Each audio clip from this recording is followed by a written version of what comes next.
Hello and welcome back to Beyond the Light, a new survival horror tabletop experience created by yours truly.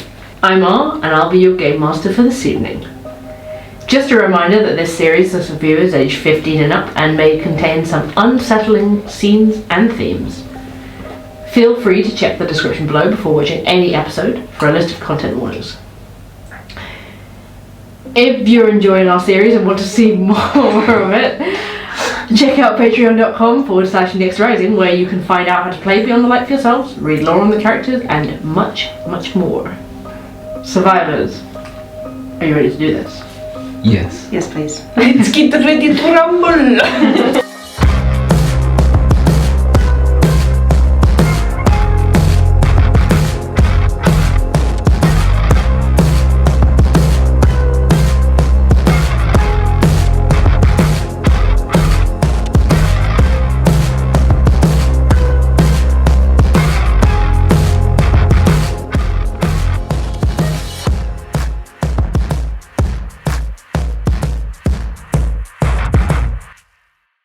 The year is 1998, and the end of September has seen Chris Ward, Jay Kohli, and Robin Holstock travel to Adira Island, a mysterious fog-bound place in the heart of Lake Huron. Strangers to one another, whose paths crossed at the mysterious Hawthorne Manor, they were quickly forced to work together when they woke up 5 days later, trapped in an underground bunker with strange throbbing black veins on their arms, and no memory of how they got there. Narrowly escaping from the approach of a terrifying creature, they made their way back to the guest house they'd been staying at, to find their possessions had been strewn about and rummaged through. But they were able to get their hands on a VHS tape Jay had recorded and watch back a day's worth of their memories to a terrifying realization. Hawthorne Manor was haunted, and they had proof right there on tape. Together, the three began to uncover the twisted tale behind the murder of the whole Hawthorne family. Slaughtered in their home, the house itself filled with dark secrets and echoes of black magic. After watching back the whole day on tape, with many more memories missing, the three survivors started to notice the black veins on their bodies growing as they made their way to Adira Island Lighthouse to seek Hank, the host at the guest house. Finding him missing, but clear signs of their presence there at some time in the past, with another VHS tape, a handful of empty mugs, one broken, containing some sort of sticky residue. They realize the danger isn't over yet, as roots grow over the door and through the cracks in the walls, trapping them inside. Chris, Jay, and Robin, you are trapped inside the lighthouse, failing to force the door open, the walls breaking open even further by the second as plaster and paint crumbles away. Bricks are forced out of the wall, the cracks splitting rapidly upwards towards the lantern at the top of the building. What would you like to do? Is there anything in here that we can use to defend ourselves or to get out? Make a coordination check. I would like to look for a window, perhaps higher up the steps. I did say before there's only one, about 20 feet up a wall. Okay. 23 cognition. 23, okay. Not wasting any time, you just turn around and start pulling open cupboards, looking for something. You find, I'd say with that, you find a canister of gasoline, some chains with a padlock, a toolkit, a lighter, some salt. I'm gonna grab the salt and the padlock on a chain and then pull the toolkit out. Take some stuff from here, throw it at it! Okay. As Robin does this, you start to see these roots pushed all the way through the wall now, and they're sort of spreading out across it, like feeling, like insect feelers, feeling inside the building. I'm gonna put my hand out for the gasoline that you pulled out. Gasoline. I'm gonna Put salt in it. right salt. Tip is a bunch of salt in the gasoline. I'm shaking it up a little bit and then pour a little bit of it onto the nearest tree branch Yeah. to me that's against a wall. I pull out the matches from earlier, strike them, and just throw the match at the one that's been covered in gas. Okay. You strike the match and throw it towards this like fat, like arm width tree root poking through the wall. it strikes it and bursts into flames immediately, and you see it starts writhing around, bits of it flaking off, falling to the ground in here. And catching onto carpet, the armchair, as the inside of the lighthouse starts to catch fire. At this, you see that particular root retract through the wall, and the rest of them like tear a hole through the wall. Oh god! Through the hole emerges a terrifying creature. It's larger than human, skin sagging off of its awful face. The top of its head is hard, ridged and lumpy like the scaled cup of an acorn. One grotesque bent horn sticking out the side like a reaching tree branch. The eyeless face droops, except around a pronounced set of human teeth. Skin taut around greying gums. Teeth thick, made for chewing through bone and brick alike. A swelling of tree roots in place of its body wears its skin like a puppet. The space where each limb should be is replaced with thick, writhing wood that snakes its way further into the room now, like a fungus growing rapidly across the walls. Searches for you.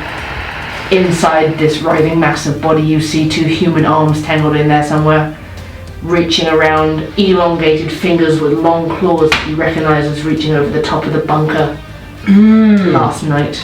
Bad. As its teeth part, you see a greying, liver-spotted tongue that lolls out and it rasps, trying to speak. Where is it? You've entered a state of adrenaline. Cool. Oh god! I want to try 5 rope. Could everybody roll me a nerve check? I have +4 to nerve. 6. 9. That is an 8, so 9, 10, 11, 12. So 12, 6. 9. Okay. So as you two have rolled under 10, you'll miss one round as you're frozen to the spot in fear at the sight of this thing. And speaking of, can everybody make me a sanity roll? Cool. Come on! It's just a straight D20, isn't it? Yep. 7. 17. 8. 8. So Chris and Jay take off 4 sanity rolls as you look up in the face of this like colossal mutated humanoid creature. There's writhing mass of tree roots in place of a body. Welcome to 6. Okay, God! Chris, it's your move first. Okay. I'm going to pick up the gas can that I just put on the floor, step forward and go to pour the rest of it on the human part of this thing. Okay. And then again, light a match and just like get 3 or 4 matches out and strike them and throw them in against her. Okay. Make an agility check. It'll make one at disadvantage to try and sort of dodge any of that. My agility's +5. Fuck yeah! So nat 20 is 25. 25. Okay. You manage to pull the top of the gas can open and just shake it over it, strike the matches. You see immediately it like rockets up in flame. It's still alive, if you could even call it that, but it's now burning.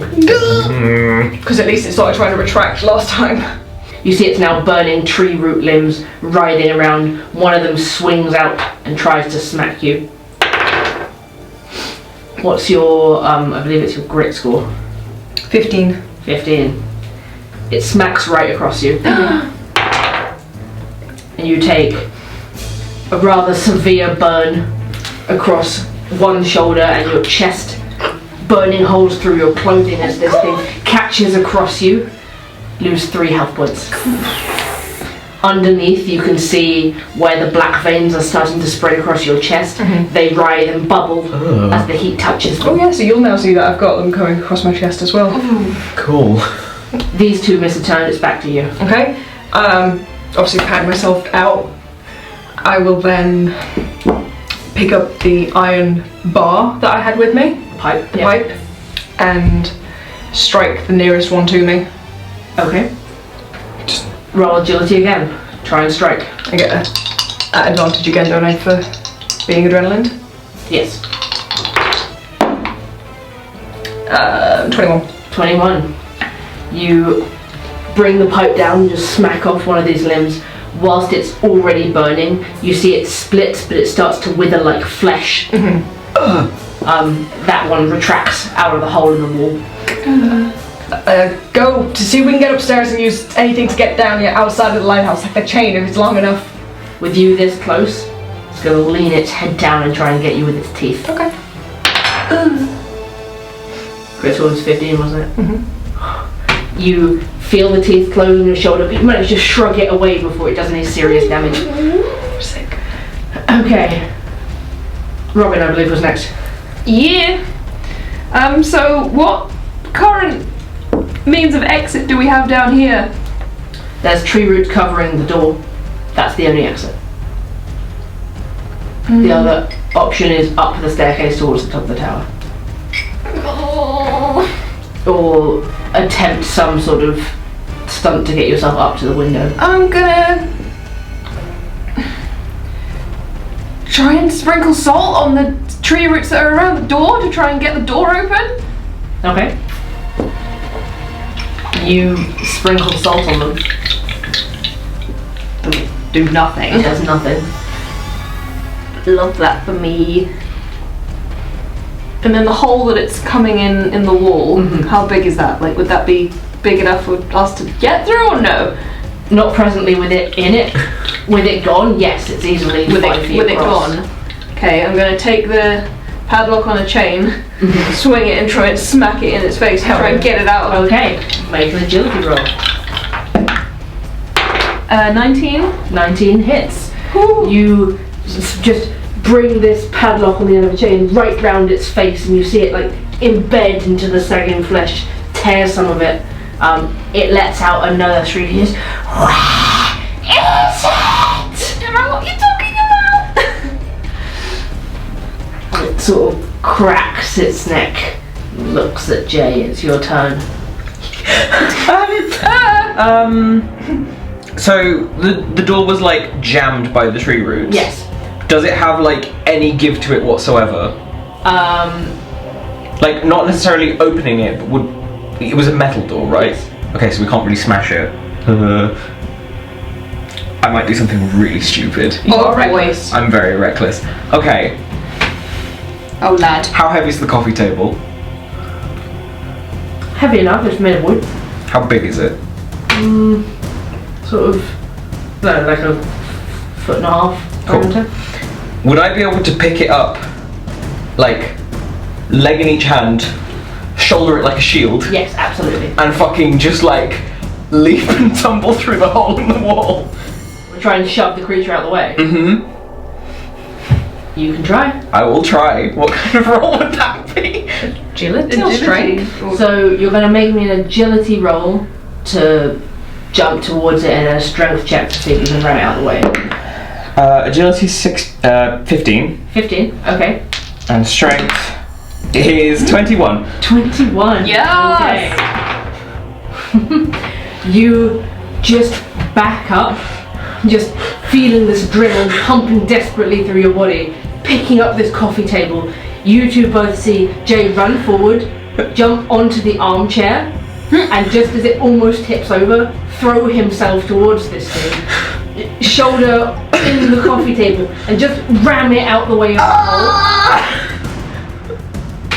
Are you trying to get through, or are you trying to get it out the way? I'm trying to do both. Like tumble with the coffee table. You knock it back, and you see him. I mean, with that roll, you see him just crawling through the hole. You have to like discard the coffee table as you go. Yeah. But you scramble through, and get away from it.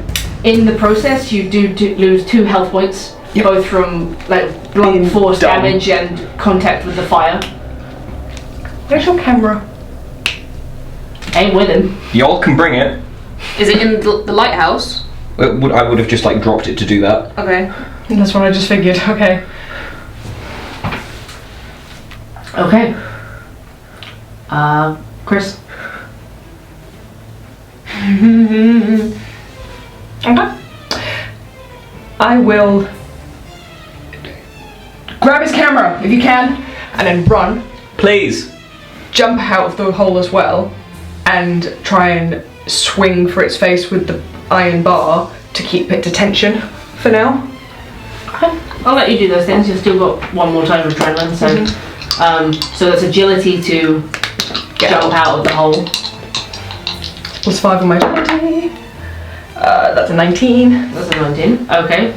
Yeah, I'd say you can get up to the hole and like launch yourself out, and another one to try and hit this thing. And that's not an advantage now, isn't it? 'Cause adrenaline would have dropped. Strength? 16. 16. You don't quite land the hit as this thing is still pulling back from the hole, and you see it move forward as you come leaping out of the lighthouse and try and get you with its teeth again. Doesn't quite do that. Roots come around and try and swipe at both of you out here. Okay. Ooh, and just flaming tree root just smacks you both. Chris, it gets you across the ribs and you hear something crack. Oh! Jay, it knocks your feet out from under you and your head hits the ground hard. You're gonna lose 2 more points. Chris, you're gonna lose 3. Okay. Oh my god, okay. Christ. I'm at 4 hit points, lads. Okay, Robin, you're inside the burning lighthouse with Jay's camera. I'm gonna take Jay's camera and the videotape that I found. Yes. And try and get out and Okay. leg it. Yeah, I would say you can do that. Still at advantage. Yep. Agility. 19. 19. Yeah, you sort of kick an armchair over towards the hole, climb up onto it and sort of ease yourself over it. And then I'd say as you come out, and as you two do as well, you can see the writhing mass of this thing like spreading around the lighthouse, snaking off the side of it. The skies outside are so dark grey with clouds they look almost black. gonna scream to you guys, run! Run! I'd say you can make a endurance check to just start running. Cool, that's my last advantage. 19 again. 19. Okay. Robin carefully slides herself out of this window, not taking any injuries whatsoever, and just starts to run, screaming at you to run. Everybody drop a stamina level as you run out of adrenaline. I think I've still got one more. Yes, I think you do. Yeah. And it's your turn. Yeah, I'm going to take off running after Okay. Robin. So, is that endurance? Roll endurance. 18. 18. And I'll drop a stamina level. Chris. Hello. I'm ouchie. I'm going to try and stand up and take off after these two as well. Make a endurance at disadvantage as the pain in your ribs just explodes through your body. Cool. My endurance is +2. Oh, that's alright, that's 15. 15. Okay. You're limping behind them, gripping where your ribs, and you have probably broken a rib before in your life and you can feel it. It feels like sand moving under the skin. Sharp pain jolting through your abdomen. But the remnants of adrenaline in your body just send you after them. And the three of you flee from the lighthouse, watching this thing, encasing it like cobwebs creeping up the outside of the building. Where are I'm you just going to headed? follow these two. I guess I was in the front. I'm gonna try and take the path back down to the little Guest town. house? To the town? Yeah.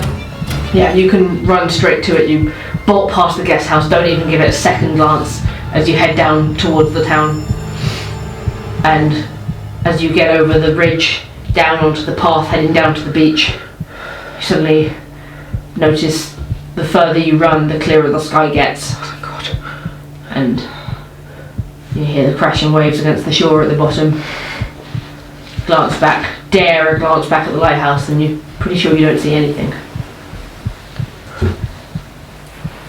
Heart's beat in your chest as you slow down. Just drop down on the sand. Are you two okay? Bit worse for wear. But you took the brunt of that. Yeah. Can I use my first aid kit to check Chris over as best I can? You can make a first aid check. Okay, but I don't really have necessary tools for ribs and whatnot.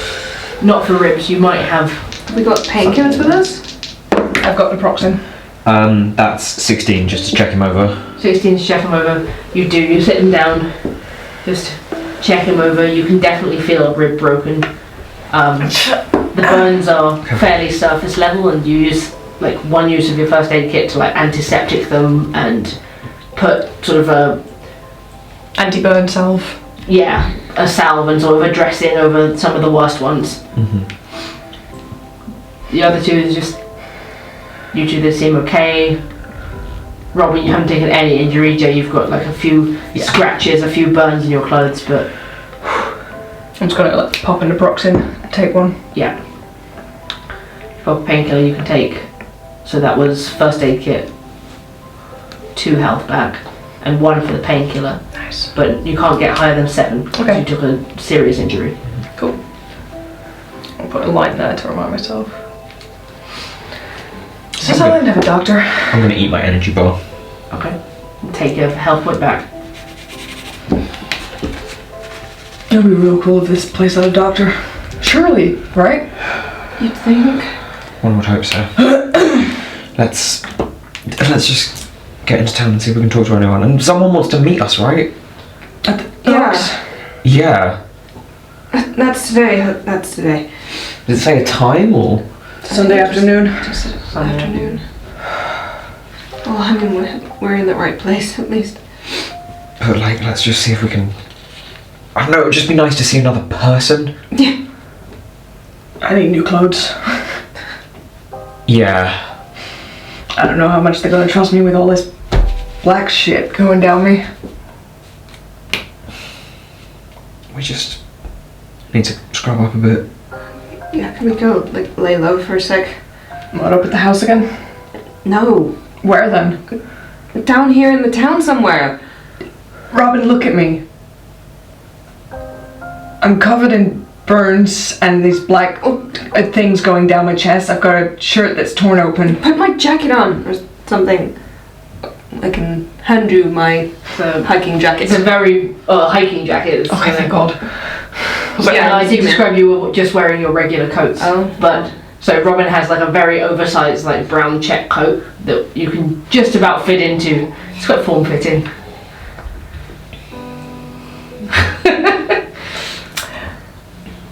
Suits you. I'll take the weird looks instead, thank you.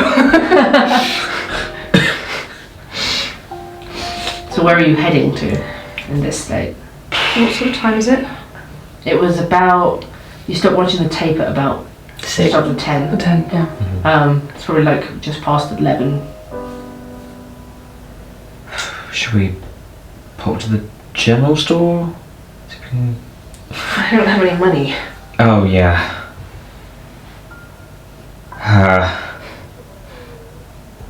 Really do a proper meal, but same problem. We can go wait at the docks. Yeah.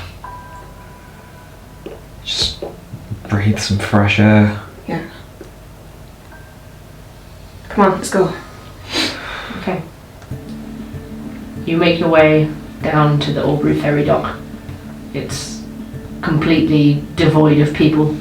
As you know, no ferry comes in any other day apart from Wednesday. So you just find a bench, take a seat, feeling somewhat defeated by what just happened, confused, a little bit out of your minds. You can take a brief rest if you want. Gain a sanity point back. Yes. And if you can, a health point. Stamina. And a stamina point. Can I go a health point back? You took 2, so 8 is your max. Okay, then I'll max out to 8. While we're taking a sit, I'm going to look at the note that we had addressed to all 3 of us again. The one saying to meet at the docks, like just reading over what it actually says. It says meet us here in the afternoon. Yeah, it said essentially to meet here in the afternoon that you don't know who this person is, but they think they're going to be able to help you. Out of character, I just wanted to see if they'd signed their name or not. No. Okay. I'll take my camera back from Robin and... I found this. Hold up the videotape from the lighthouse. Oh. It's another of your tapes. That is another one of mine. That's... I don't know what it was doing in there, but maybe I was shooting and it ran out. Yeah, I mean, we can we'll watch this later, I suppose. just gotta find another TV. We can just borrow one, I'm sure. Or we can just go back to the Hank's place. Yeah, maybe Hank will actually be there. I don't want to go back up there anytime soon. Yeah. Fuck, I wonder if Hank's okay. I mean, we didn't see him at the house or at the lighthouse, so maybe he was down in town somewhere. Maybe it already got him.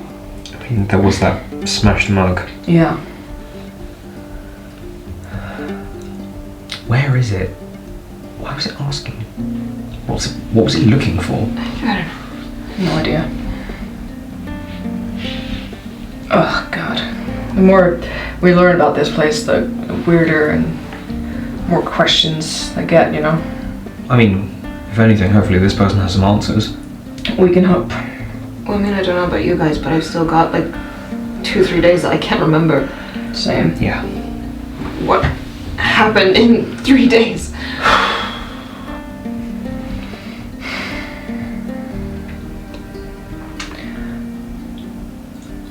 I don't know about you, but I'm not gonna just sit around and wait for hours watching the ocean. If we can go around and talk to people. I mean, you're right, you wanted to go ask Jeremiah at the general store, right? He knows things. We can go ask him, we can go ask anyone. Yeah. Beats just wasting time. Maybe it'll jog some memories. Sure. Fine. Be nice to see a friendly face. Yeah, I'll be reminded that there's actually life on this place. As you say that, you see exactly that. Coming up, or passing at the end of the dock, you see a young man with black curly hair, wearing jeans, t-shirt tucked in. You recognise the plumber, the maintenance man who was at the Harbour Inn Hotel.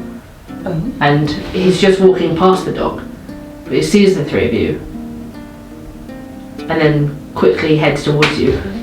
He's like, "You're here early. You avoided us last time we saw you. You got my note." It was you? Yeah. The plumber? You're Chris. in a state. Yeah. Yeah. We can save introductions for. Let me get you somewhere safer. Please. Yeah. I've got a broken rib, so anything we can do? Any doctors on the island? I can get you an ice pack. Ice pack. Come on, follow me. Yeah. And he leads you quite hurriedly sort of down the promenade to one of the small white sort of lakeside cottages with the coloured roofs, and welcomes you inside, and it's just like, come on. Please make yourself comfortable, and leads you into the kitchen and like lets you sit down. I will flop down on the nearest like cozy soft thing and just lay out like Do you have coffee? Can I make coffee? You can absolutely make coffee. Please help yourself. I make coffee for everyone. Oh boy. It looks like you've been through something. You think? Yeah. So Sam Jay. Graves. Sam. Yeah. Chris. Robin. It's good to meet you properly. Let me get you an ice pack. And he goes and fetches an ice pack from his freezer. How old does he look? About 23. Sam. Sam.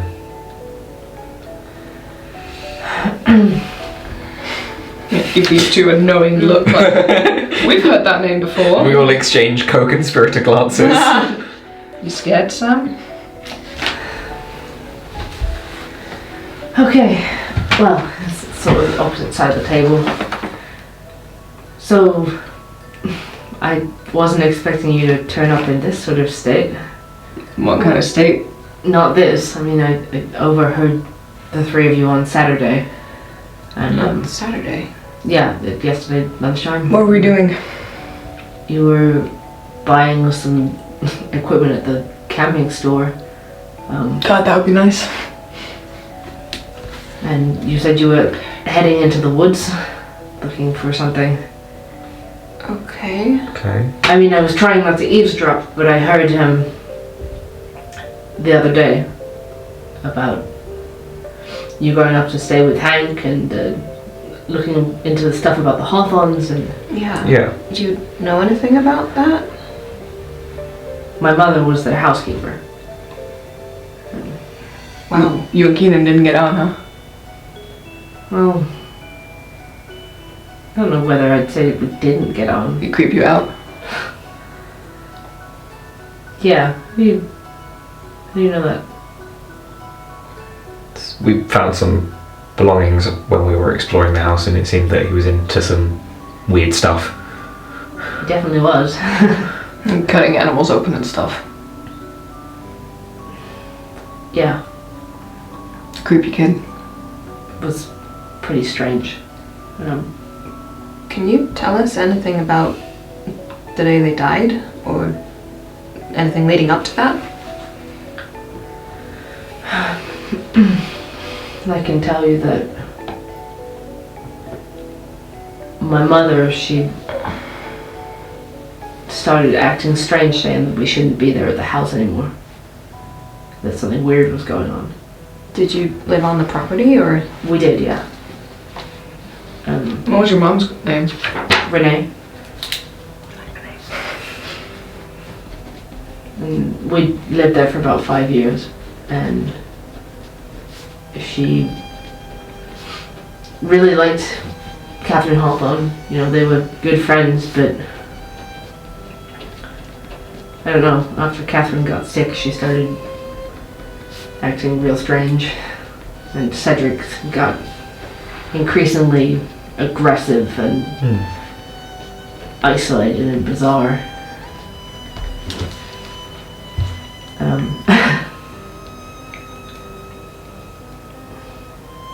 And when Alice moved out, I don't know, they just started shutting themselves away in rooms and not speaking to outside people, outsiders. So, yeah. Outsiders like you, or just people from the town, or? Anyone. They didn't want to speak to people who weren't Hawthorns. I don't suppose you remember when I pull out the photograph of Harvey smiling at the camera and pass it over? He looks serious. I remember him. What happened to him? I don't know. I wasn't there in the last few days. How's it been? He was staying up at Hank's guest house. Do you know how long for? It was a good few weeks. A few weeks. Yeah. And what, he just sort of kept coming over to the main house? All the time. I started to get to the point where my mother was joking, like, is he just gonna move in or what? You didn't know Henry as well? Yeah, that's that was the groundskeeper. Okay. Do you know what happened to him? That's Hank. Hank was the groundskeeper? Yeah. What? No. Hank's short for Henry. How? Just is. Well, that doesn't make any sense. Almost. I don't know, man. Fuck. Hank's Henry? Yeah. Okay. Henry Ruthers, he was the groundskeeper there for like 30 years. And he didn't... He obviously didn't know anything about the place. Look, I can prove it. I think I've got some old photos or something somewhere, so I will Sure. just go find those if it's helpful. Sure, thanks. Just make yourself at home. It might take me a little while. Can do. Sure. And, get yourself something to drink and eat, please. Thank you. And he's just gonna go down the hall. Cool. Does he have a TV with a VHS player? We can say he certainly does. Cool. Even just like here in the kitchen. One of those ones with like the VHS player built into the bottom. Cute. A little modern one. Cute. I just plug in and rewind the tape without saying anything. It's so modern that this one rewinds the tape by itself. I'm going to stand and potter around the kitchen and make us more sandwiches. As the tape rewinds, and then you hear the whirring stop click as it starts to play again. Anxious. And there on the screen, you see the sign outside Eternity Fields Residential Home. 3 days earlier. Alice. You see this sign, sort of nice, again, like picket fence around the outside of this lot, and this nicely painted sign, or at least it would have been quite a long time ago. You can see the faded lettering where it should say at the bottom, "You'll never want to leave." Where it's faded away or someone's perhaps picked it off, so it just says, "You'll never leave."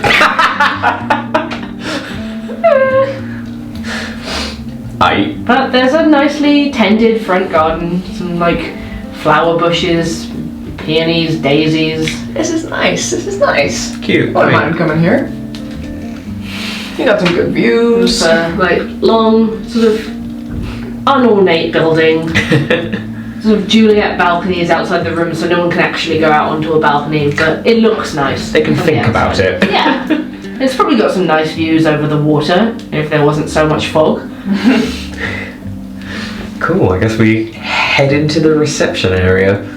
You make your way up the path to the reception area. It's just like a glass fronted door, sign that says open.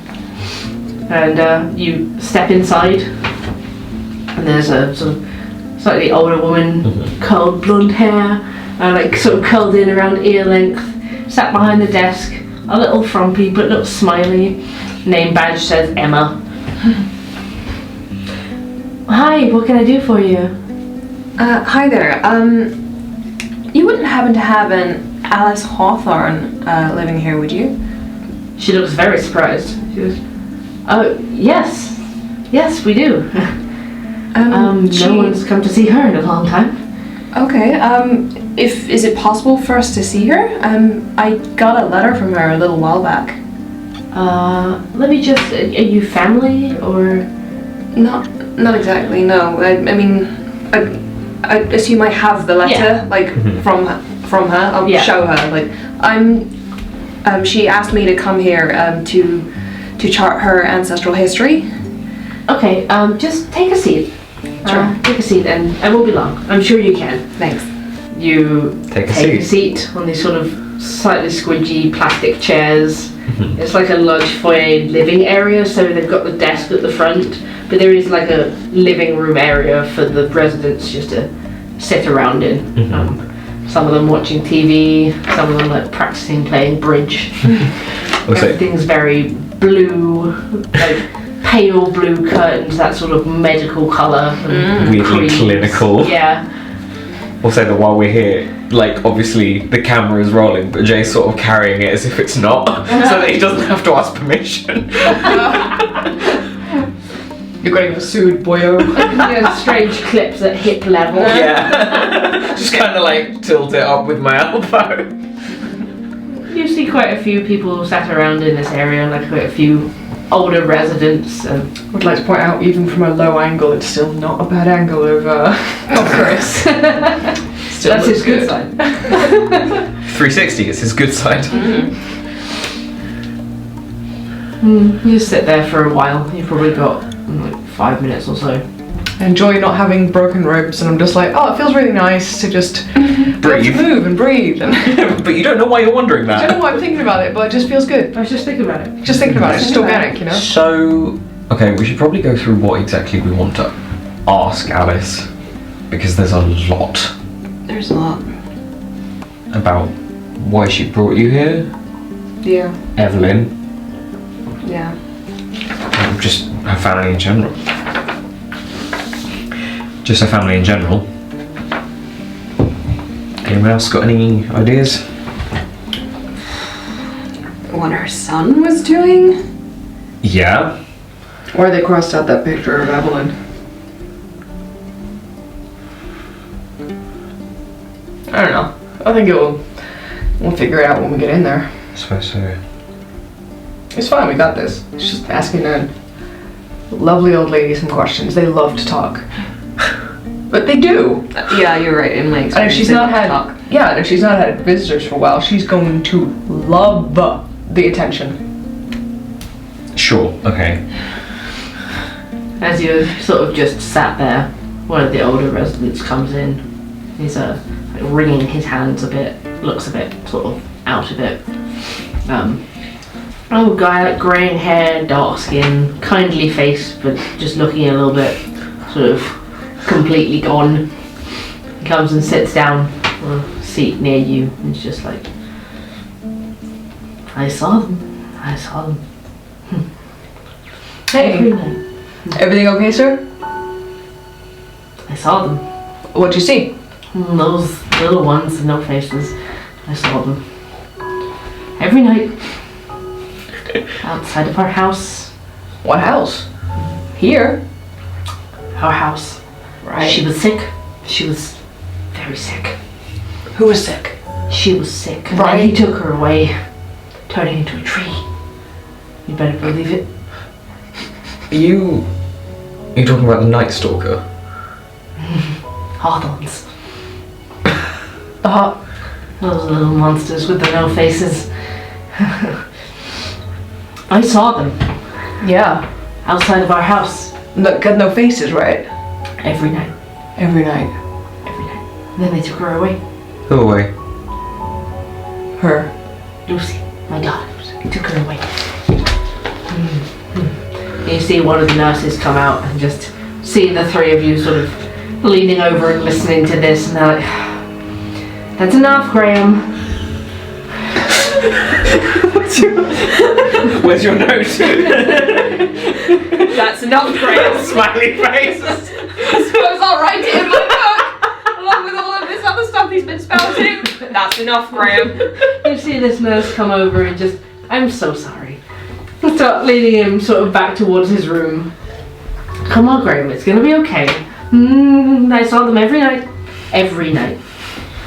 I think he saw them every night. How often? Every night. Are we sure? What do they look like? No faces. That's enough, Graham. We shouldn't laugh at the scene. We really shouldn't, and also the stuff that he was saying. Little things with no faces The Hawthorns. turned into trees. Took his daughter away Mm. because she was sick. Gross. Gross. Very bad. Bad juju. Very bad. Eventually, a different nurse comes out. Senior looking nurse, a strict face, hair tied back in a black bun, and says, "You received a letter from Alice Hawthorne." Yeah, I did. My name's Robin Holstock. You can see her. Great. Please. We're with her. That's fine. Yeah, they're with me. Come this way. Sort of leads you down the corridor, swipes into like the residents' rooms, leads you down. Reaches room like 309, stops at the door. "I do have to warn you, she is getting on and is not all there. How old is she now? She's 77. It's pretty impressive. But you received that letter, so When did she send it? 1988. Wait, what? Yes, I remember it. She wrote a letter and she said very strict instructions that it was to be sent in 1998. We almost completely lost it. Back of our records. She wrote this 10 years ago? And only wanted it sent now? Why? I can't say, but there was something else to be given to whoever turned up, so I will look for that in our storage room. It's been quite some time, you understand. Well, thank you for that, I suppose. Excellent service.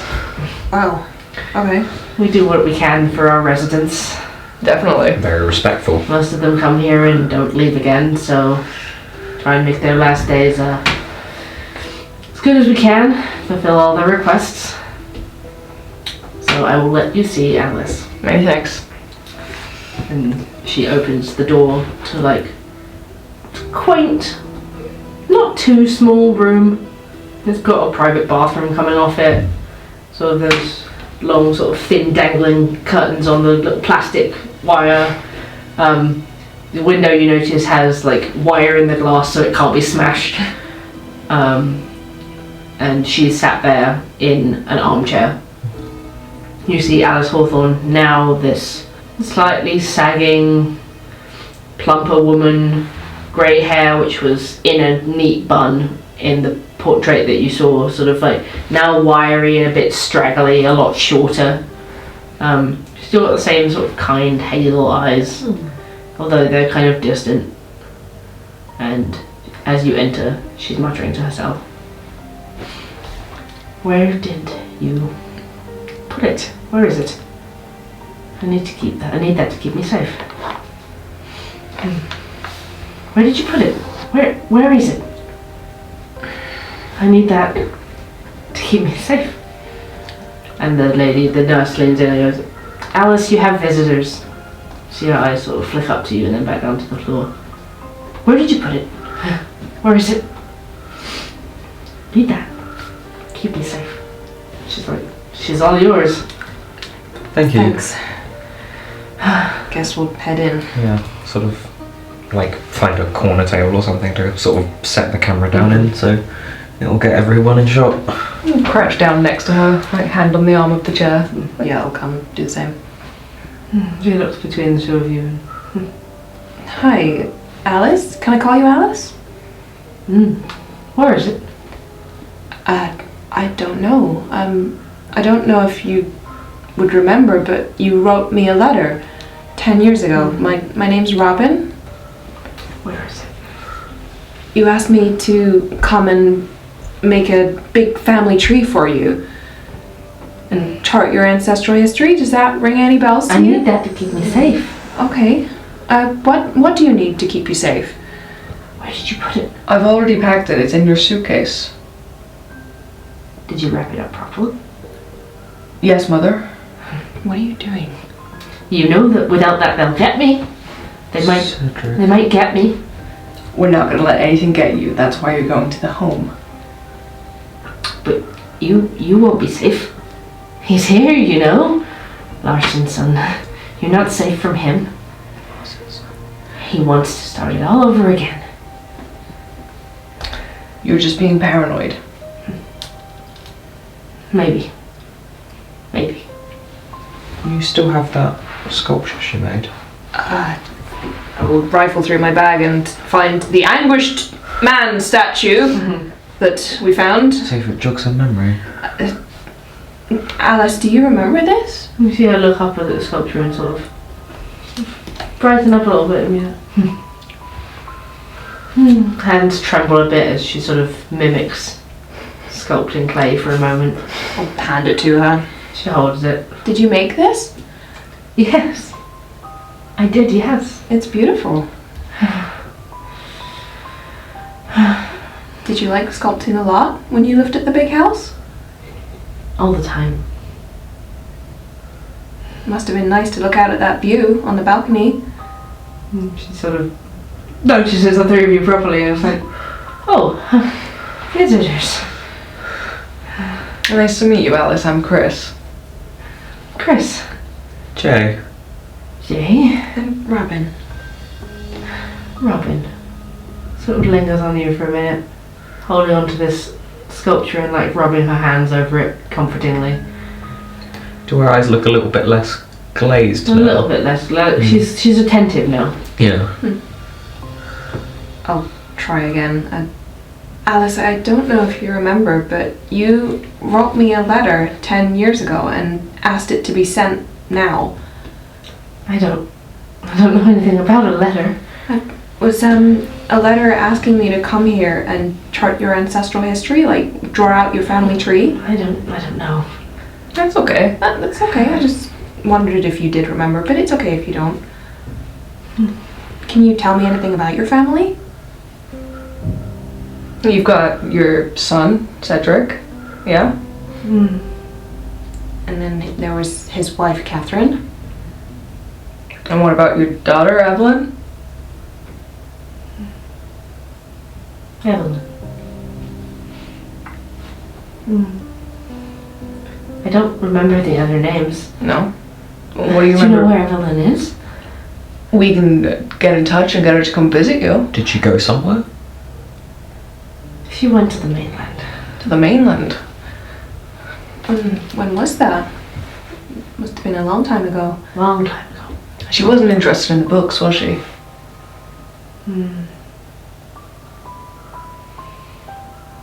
Hard to remember. That's okay. Where is it? It's in your suitcase. We've already packed it. Did you wrap it up properly? Yes, Mother. You know that without that, they'll get me. They might get me. We're not going to let anything get you. You see her eyes sort of fixate on her bookshelf. They might get me. Have a look at the bookshelf. Yeah, sort of a couple of books, clearly not read, more sort of decorative to the room, but there is a space where you can see something's obviously sat for a long time because the light coming in through the window is like discoloured the wood around it. And there's a spot about the same size as this sculpture, but not quite the same sort of shape. That something's missing. Something that should be there. Where is it? Is it this in your hands? No. No? Shall I put that there for now? Would that help? Okay. I'll take it and put it in the space. What does it look like? I need it to keep me safe. Is it another sculpture you did? I need it to keep me safe. They might get me. We're not going to let anything get you. That's why you're going to the home. You won't be safe. He's here, you know? You're just being paranoid. Maybe. She sort of drifts away. You see her eyes sort of dazing off into the middle distance again. Who's Larsonson? Who? Larsonson? He wants to do it again. I don't know. That's I okay. don't know. There's probably someone else that said it. Don't worry. Complicated in my mind. It's hard to think. That's okay. I don't remember. I don't remember. Do you remember Lyra? No. No? No. Who's Lyra? She's just some girl that lives in town. No. I don't go to town. No? Not anymore. What do you think of the town? Useful. Yeah. And getting you shopping and... No. Well, how's it useful? Useful. At this point, the door opens, and the same nurse with the dark hair pulled back comes back in with a package wrapped in brown paper. Looks quite old, taped shut, but you can see the tape is like fading, like peeling off a bit with age. I think this is the one. Is that for me? I think so. I don't know whether this was any help to you. She's unfortunately lost a lot of her memories. Happens to the best of us. She's It kind of happened overnight. Yeah. When? Sorry, we shouldn't talk about her like she's not in the room. Sorry, Alice. Where is it? Well, late 1988, just overnight. Like maybe November, it was just gone. Was that before or after the letter got sent to Robin in this package? After. How long after? Letter was the letter was sent recently, but it was written in October 1988. And the package was wrapped up then too? Yes. Okay. Yeah, and she's been like this ever since. It's very sad. Yeah. How did she take the news about her family? Because that was 2 months prior to sort of Yeah, forgetting. she was devastated, as I'm sure you can imagine. We broke it to her lightly, but I felt almost as if she was very accepting of it. Sad, but accepting.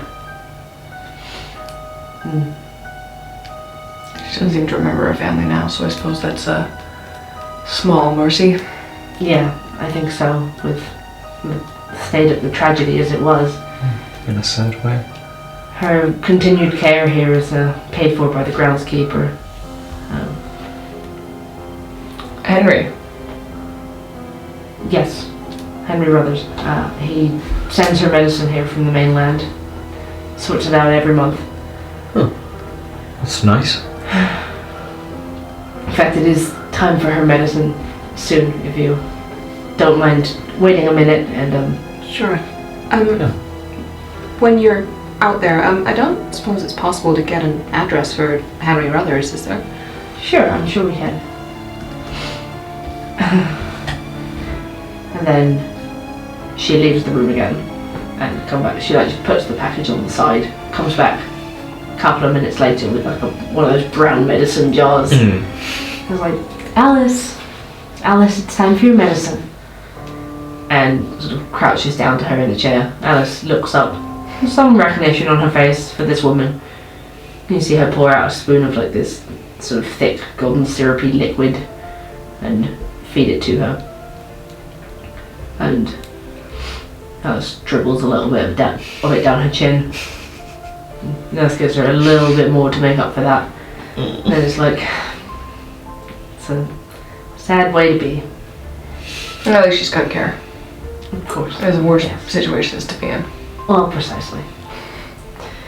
Okay, well, if you want to keep talking to her, you can. I don't know how much more help she'll be, but I'll be at the front desk. It'd just be nice to give her some company for a while. Yeah, sit with her for a bit. Yeah. And Thank you. It's nice to see her with a visitor. No problem. thank you for the package as well. Of course. I'm glad we remembered it. I'll take it and put it in my stuff. Like, I'm gonna open it and look at it later. Okay, then she leaves you there in the room with Alice. And after sort of 30 seconds or so, you see Alice's face like, Everything okay, Alice? hurts. Do you want some water, or What should we hurts? open the window? And you see she had like a blanket over her lap the whole time. She sort of pushes it away and you can see like these black veins all up her arms. They look sort of like varicose veins, but thick and black. Obviously you don't recognise them now, but they're familiar to you in the future. And you see that they're kind of pulsing slightly in her arms. Whoa. We should get the nurse back. That's Yeah. that's not right.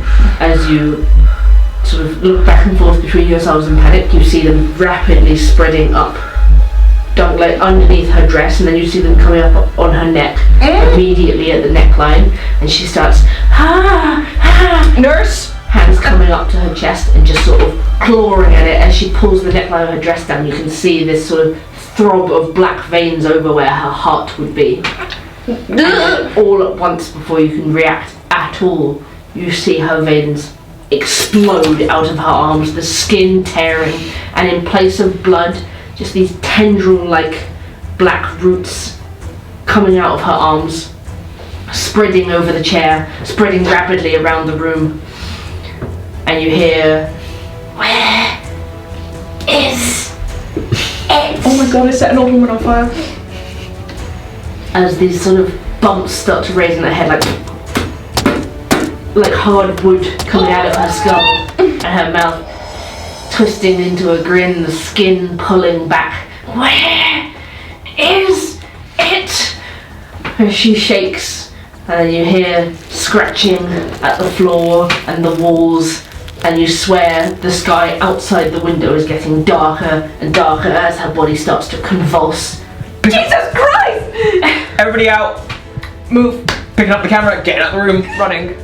I'd say easily the three of you you grab your stuff and back out of the room, slam the door open. You can see where these roots are sort of tendrils escaping from her veins, moving towards the door. They're trying to like cover the door, but you just tear it open and bolt out of there. Close the door after us. Yep. Slam it closed, and everything out here is like completely normal. You hear chatter in the reception area, you hear people in the lounge, nurses.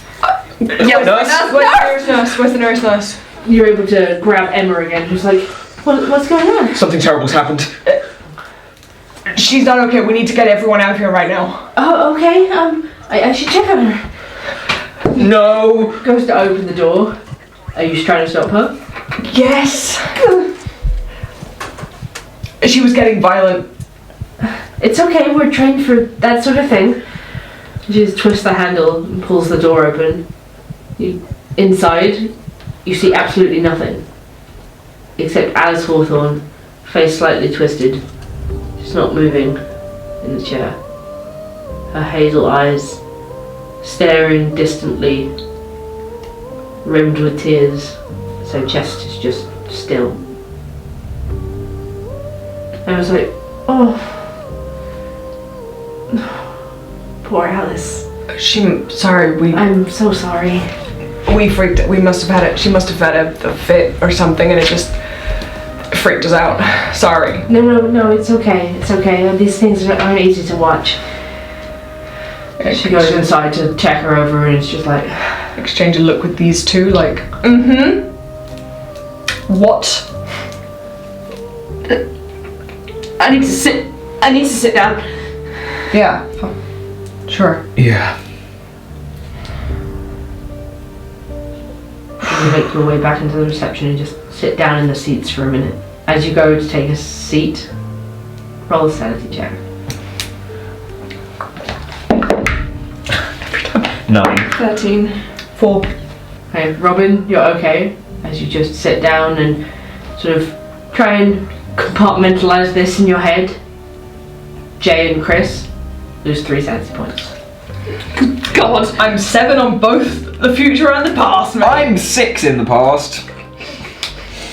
At that point, where you are sitting in the present in Sam's house, the VHS cuts abruptly, but you sort of, that jogs your memories violently and you do remember what happens next.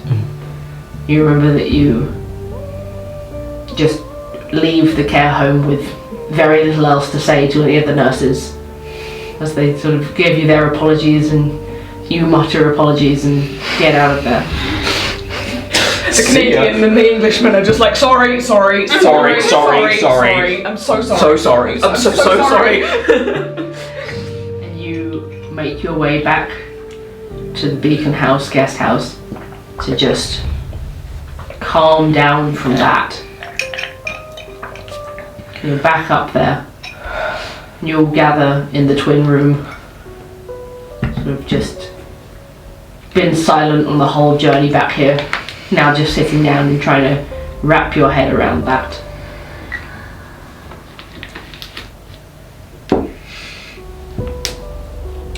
Those Hawthorns really like their trees, huh? Maybe they don't have a choice to.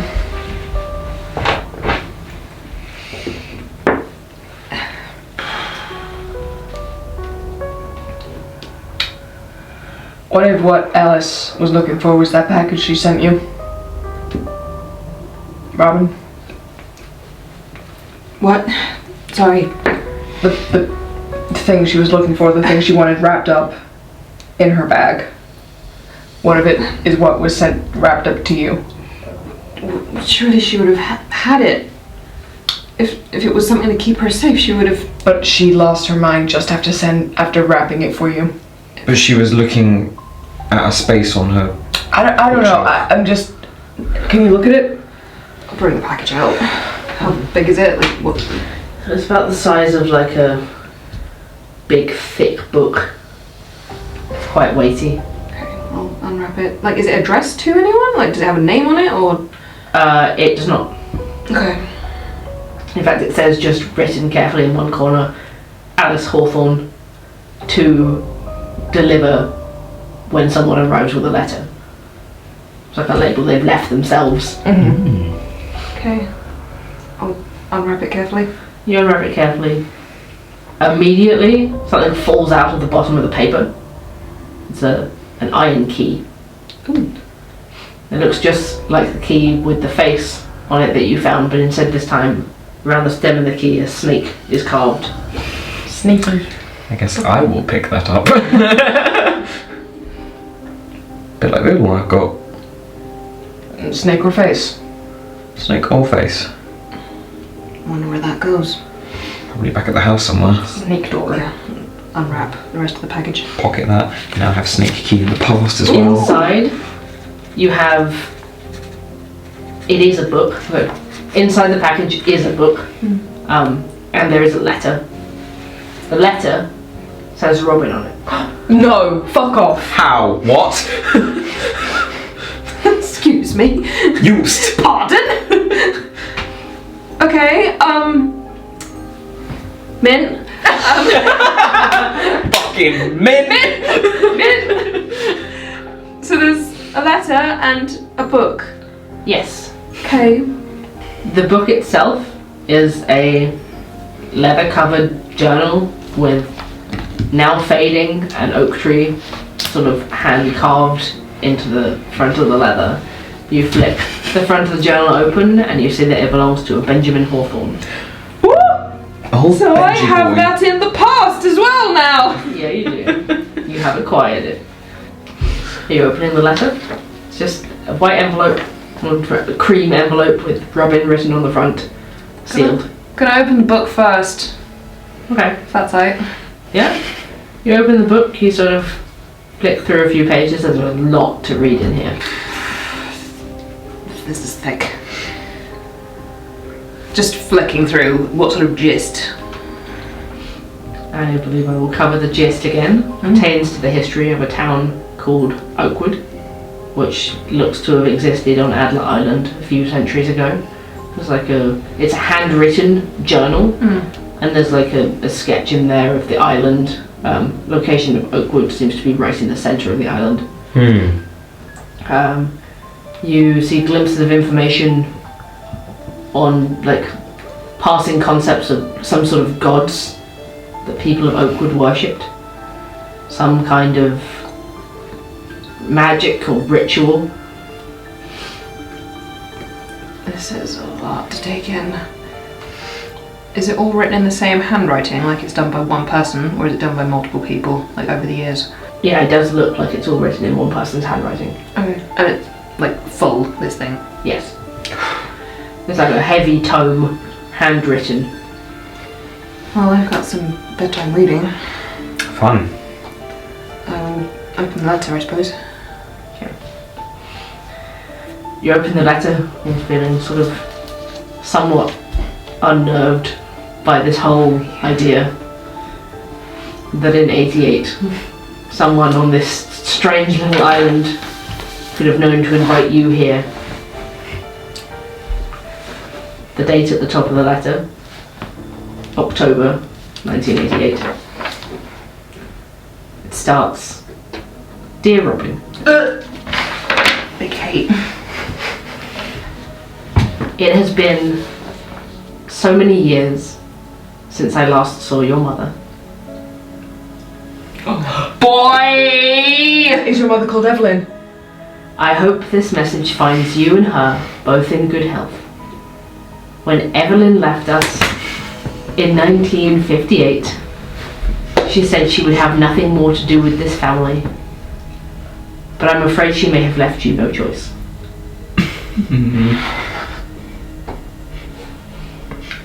Our family have lived on Adler Island for as long as history can remember.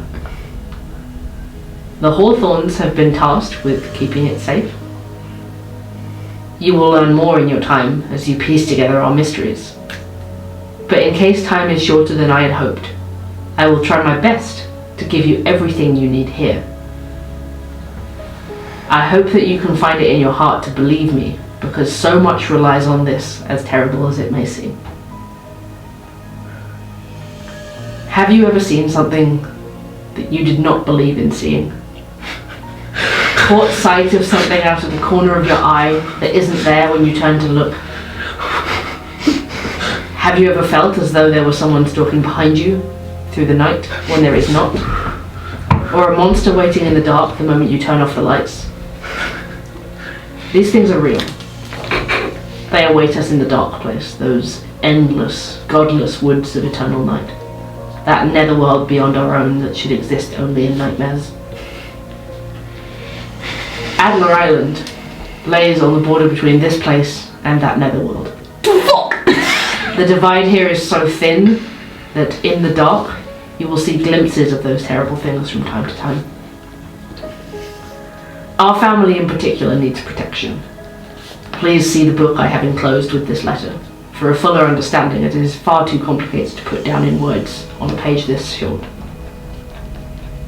We have been marked. The Hawthorne House is a safe place from the dark things, and has kept us secret for many years. But I have recently become aware of another threat within our walls, an infiltration, a traitor. If you are reading this letter, I am afraid it's already happened. What I'm asking of you is this. You must find our family's sacred weapon. This is a dagger of two worlds. And you must lay Yggdrasil to rest. Fuck! For another 10 years, by appeasing it with an offering of imbued blood.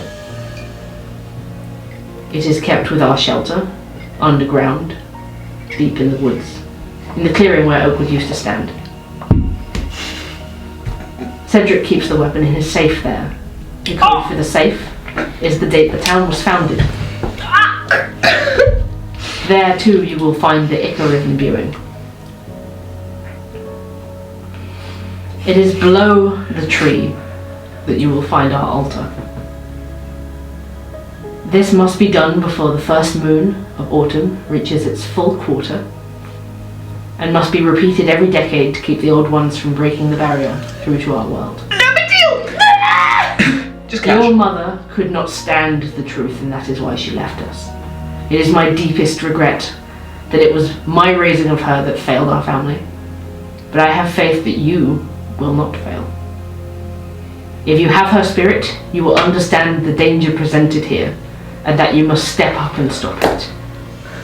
You are the last Hawthorne alive to continue the cycle. No pressure. Robin, if you're reading this, I am sorry it must fall to you. Your loving grandmother, Alice Hawthorne.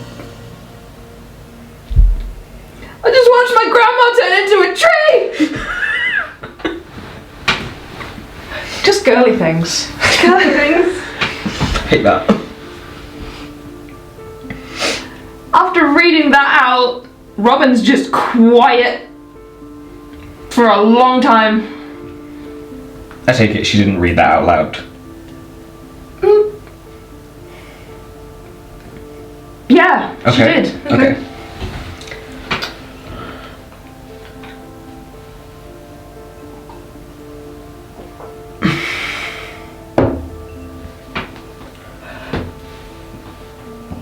Do you want some alone time?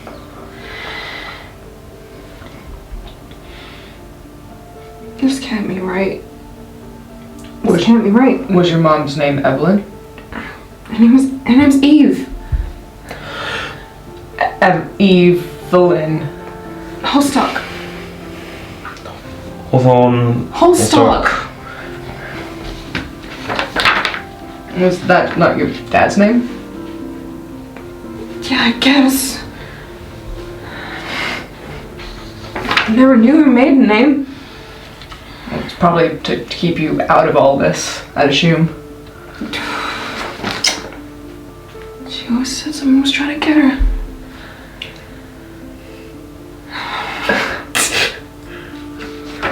What do you mean, always someone trying to get her?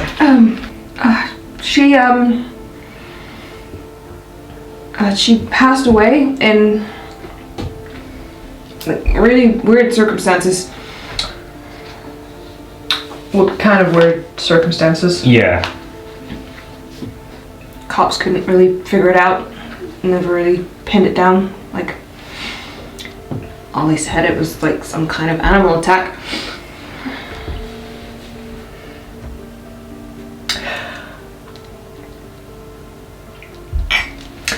After everything we've seen, Did it happen at night? Yeah.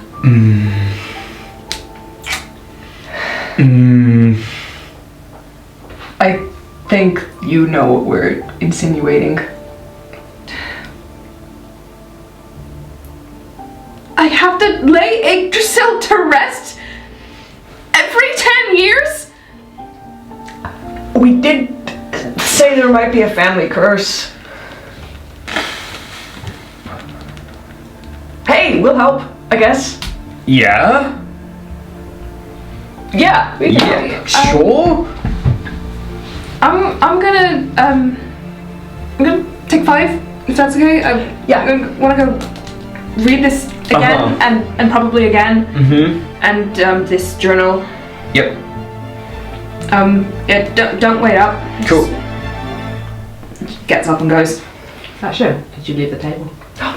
Okay, bye. Bye. Bye. Love you. Anyway. Robin gets up from the twin room and just heads out, says that she's gonna be alone for the rest of the night. That's a lot to unpack. Yeah. Yep. Yeah. You said before there's like a dresser or a wardrobe in here, right? Yeah, there's like a chest of drawers on like sort of thin legs. Jay's just gonna walk over to the chest of drawers, look at Chris, and go, well, we've got no locks, and I'm feeling a bit paranoid. Let's move it. Let's move it. I'll stand up, walk over to the opposite side and shuffle it along with you. You shuffle it. Barricade the door. You move it from where it sat under the window all the way to in front of the door. And as you put it down, you notice that like the thin feet of this dresser fit perfectly into those grooves in the floor. And it looks as though it's been dragged back and forth, blocking this door over and over again. Weird. Maybe it was your brother when he stayed here. You also notice that from where you've moved it, a piece of paper has fallen out. Maybe from the back of one of the drawers or under it or something. Scoop and pick up the piece of paper. It is a letter from Lyra to Harvey. You read it again now. A love letter at the end. She says, this is why writing is so hard for me. I need you to leave Adler Island and not come back. I need you to let me go. I can't explain why. Please understand I'm doing this for us and that I will do everything I can to find you again. It'll be for the best. Just trust me. All my love, Lyra.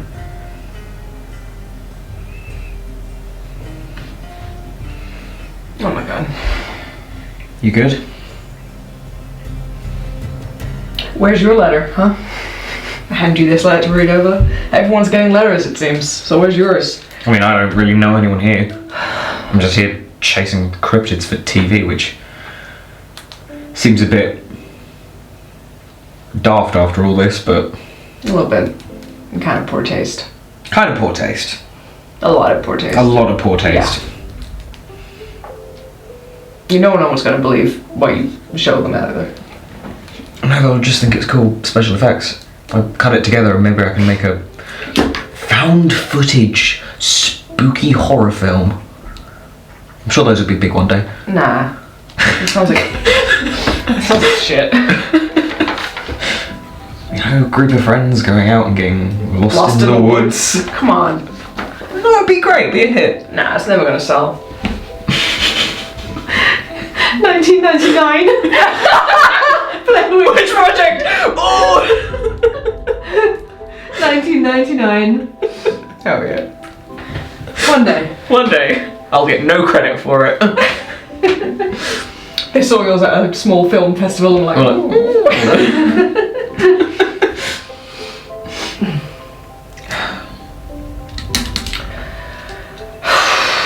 feels weird. It feels weird being in the room where he was, you know? I guess maybe it's fate of all things. 10 years later. Yeah. You believe in fate? I guess to a degree. Sort of thing that some of my family always talk about.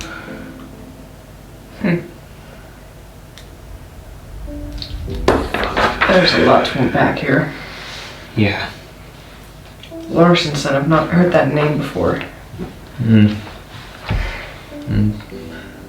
God, we never got the address for that groundskeeper guy. No. What, Henry? Henry Ruthers? Right. And he's paying for everything for her. The groundskeeper is paying for 10 years? I mean... That's a lot of money. Especially for a groundskeeper to be... I mean, maybe he was close to the family? Before... Yeah, but it doesn't mean he's gonna be able to, like, afford that, you know? I don't know. More mysteries.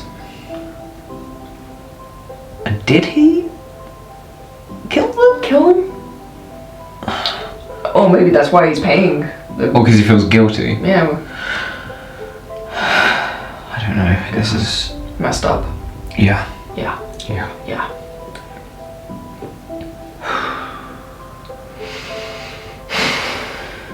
And we saw a woman turn into trees. But then she wasn't. She was just dead. Yeah. And what? Did you notice how dark it got? Netherworld. You know what? Yeah. Yeah. If this place is on this, like, weird little That fissure. explains some of the legends, like the Night Stalker. The small little things. Probably just people With who no got faces. swallowed up by a world that's not meant for people. Yeah. I wish we got a chance to talk to that Graham a bit more. Yeah. With his daughter Emily. Lucy. Lucy, that was it. Who got taken by the things with no faces. Talking about the Hawthorns, he said. Maybe he just blames them. And what? The town was useful. But she didn't like going down into it? Well, Weird. her letter implied that the house is what was protecting them from stuff. Yeah, I guess. We should... Let's just sleep. Let's just sleep on it and we can talk to Robin in the morning. Hopefully if she reads that book she'll know Epiphany. something, yeah. I'm gonna go get a shower. And then go to bed. Oh, Christ, no, I'm not Come gonna on. get a shower. I'll wait. No, we can take it turns to shower. Okay. I want to shower too, but let's just... Yeah, you can go and shower, get cleaned up for the day, swap out into pajamas and Snuggle into bed. into bed, turn the light off, Turn the light back on. nod. you do feel a little safer by like the sort of flash of the lighthouse light past your curtains. Big bright light outside, always keeping this beacon guest house lit up. Cheers, Hank. So your family know you out here? Yeah, most of them do. A kind of big family. Oh, really? I'm the middle child of 5. 5. Yeah. Ooh. Yeah. Lot of expectations.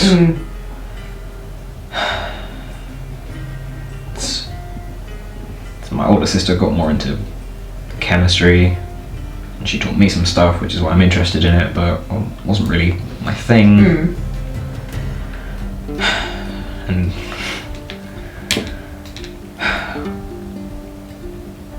yeah, it's filmmaking wasn't exactly the thing that my family had in mind for me, but it makes me happy. Yeah, march to the beat of your own drum and all that. Yeah, and it's nice to make something that other people will see, and it's like a little mark that you can sort of leave behind. Yeah, I guess that's nice. Yeah. I mean, what about you? I know you're out here looking for Harvey and all that, but what about your parents? Dad passed a while ago. Oh, sorry. It's alright. And Mom is kind of similar position that Alice was in. Kind of not all there from it. Not all there, and is currently in a home. I haven't gone to see her for a little while. Oh. Yeah. So, Harvey's all I got left if he's still around. I mean, judging by the ghost lantern, he is. Hopefully. It'd be good to catch up with him. Yeah, wherever he's ended up. But no, yeah, it's just me. That's you. And you do what exactly? Oh, I'm a park ranger. Oh, yeah, kind of makes sense with your skill set. Mr. I feel the moss on the trees and this is north. Yeah, well, you gotta get used to, navigating your way through. And feeling up trees for moss. Just feeling up trees for the fun of it. I mean, I think you'd think twice about feeling up trees after today. Yeah, that's true. Yep. Ooh. The trees that feel back. Ah. No. Don't like that at all. But yeah, this is not what I expected at all. I mean, I expected to have some weird experiences looking around an abandoned manor, but I didn't even expect that. defying all expectations on Adira Island. Yeah. I hope Robin's alright. Yeah. I can catch up with her breakfast. Yeah. Yeah. She definitely needs her space right now. I know I would. Yeah. Figure out what we want to do tomorrow. God knows. All these loose ends and no knot in sight. I hate this. I hate this place. We'll be fine. We got this. We got no choice. I know, I just wish it made more sense than it did. It's like, gotta make some sense of it. We will. Gotta finish whatever this film's gonna be. Yes, top priority. Your film. I know it sounds silly, but I do have to make something. Okay. No, you don't understand. I have to. If I go home empty-handed, that's it for me. What, is like the film community in England really harsh? Like, will they hang you? No. Your family? Yes. Oh. Yep. I just know if I walk home, I don't have anything, I'm gonna get that look from my mum. Oh no. I'm gonna get that voice. Oh no. Not the, like, disappointed. Disappointed. And just, I don't think I'll be welcome at family gatherings for a little while. That's a lot, man. It's a lot of pressure. Makes you happy. Sure does. Just rolls over and tries to sleep. It's not as much pressure as killing Yggdrasil every 10 years. Oi! The two of you managed to like talk yourselves down, enjoying each other's company quite a lot for the first time, and not just forced together by the strange occurrences. Throwing out. Buddies. And you eventually do both manage to get to sleep with the lights on. Get your full rest. Yay! Will you bring me Robin? And leave the table. Oh my god. Okay. Oh god. Oh god. Okay. Call the carpet. Hello, you. Hi. Sup? How you doing? Robin. You step out of the twin room, leaving Chris and Jay looking after you kind of dumbly. Like, should we follow? I don't notice. You don't notice as you pull the door shut behind you. And just take a deep breath, holding onto this book and this letter. You going back to your room? Yeah. You head straight across the landing into the double bedroom. Shut the door. Close the door behind you. Lights on. Lights on, curtains closed. Even still, the swing of the lantern on top of the lighthouse is comforting as it throws light over the beacon gas house constantly. Sort of guiding light, always lighting the way. You sit down on the bed. Yep. What are you doing? What sort of time is it? It's probably like, say late afternoon, early evening. I'm gonna get into the comfiest thing I have that's not pajamas. Okay. So like get out of like my silly shoes and Yeah, like a set of leggings and a big baggy sweater. yeah, big reading sweater. Yeah. You know, the one with the reading socks, the fluffy socks. Get your glasses off, clean them. Yeah. Might take my makeup off, do a little bit of skincare. Just take some you time. Like, Some me time so for you a hot take a second. good sort of like 30-40 minutes just to decompress. Leave the book on the bedside table and just not look at it yet. Yeah. You do hear the boys going for a shower after a short while, one after the other. I was gonna say it's together or But you never know. I don't know, I'm not there. Okay. Yeah, I'll leave them to do whatever they're doing. And once I've sort of taken some time for me, done my skincare, because I have a skill in wellness. Oh yes. Yes, I do. I will read the letter again and then probably again. Is there anything that you wanted to hear again?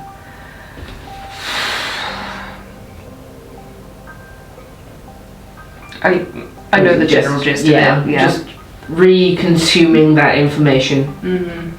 That your loving grandma, I love my grandma. your mother Evelyn, Met one time before she turned into a tree.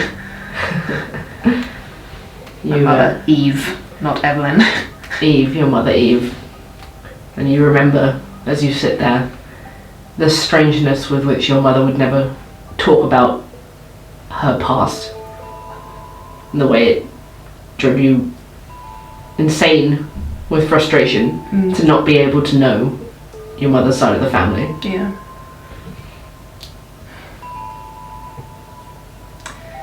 And then I'll start going through this journal, this hefty thing.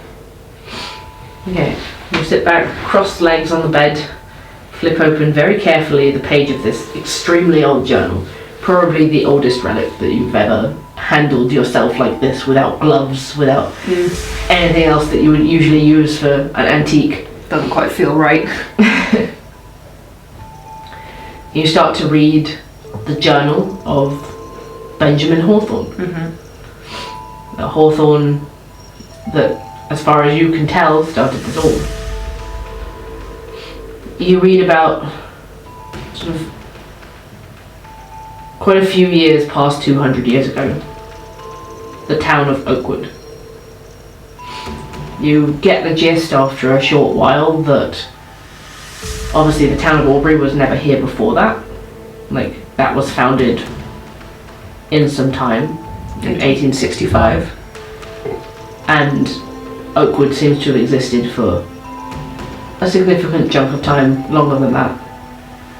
And this Benjamin Hawthorne lived there. The map shows you a town in the centre of the island. It does occur to you that from what you read in the letter about the shelter sitting where Oakwood used to be, what you saw from the balcony, the clearing in the woods, those two things kind of line up for you. That perhaps that must be the location of it. So not the same place as to where the town centre of Aubrey is now. No, not at all. So the Yeah. town of Aubrey on the coastline, Yeah. Oakwood right in the centre of the island, Where the not story anywhere near is. the water. Okay.